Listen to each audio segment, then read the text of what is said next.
गुरु महाराज, हमारे जीवन का जब आधार कर्म ही है तो हम भगवान को क्यों माने?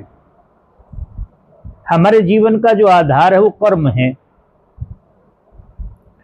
ये हमारी मान्यता है, आपकी भी मान्यता है। फिर भगवान को क्यों माने? तो जो कर्म कराता है, कर्म की जो प्रेरणा देता है, अच्छे कर्म कराने के लिए तो अच्छे लोगों के साथ जुड़ना पड़ेगा ना। कोई साधु अच्छे कर्म करता है, बहुत शुभ कर्म करता है, मगर उसकी संगत खराब लोगों की हो गई तो क्या होता है? वो डाकू नहीं बनता है। इसलिए भगवान को मानना, भगवान के सानिध्य में रहना, उस मालिक के सानिध्य में रहना, संतों के सानिध्य में रहना, ये बहुत जरूरी है।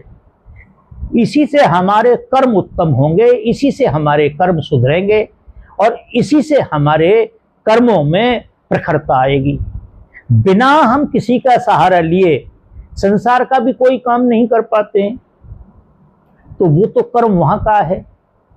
इसलिए कर्म करते हुए परमात्मा को साक्षी मान करके, और हमारे तो सभी शास्त्रों में कहा गया है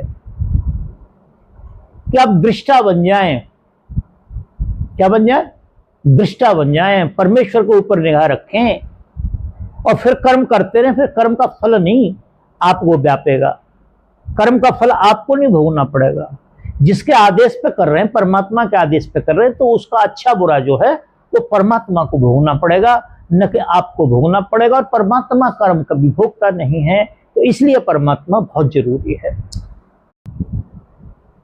गुरु महाराज, हमारे जीवन का जब आधार कर्म ही है तो हम भगवान को क्यों माने? हमारे जीवन का जो आधार है वो कर्म है, ये हमारी मान्यता है, आपकी भी मान्यता है। फिर भगवान को क्यों माने?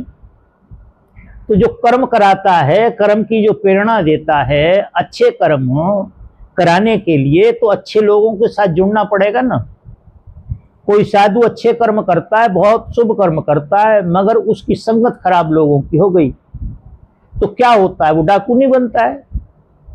इसलिए भगवान को मानना, भगवान के सानिध्य में रहना, उस मालिक के सानिध्य में रहना, संतों के सानिध्य में रहना, ये बहुत जरूरी है।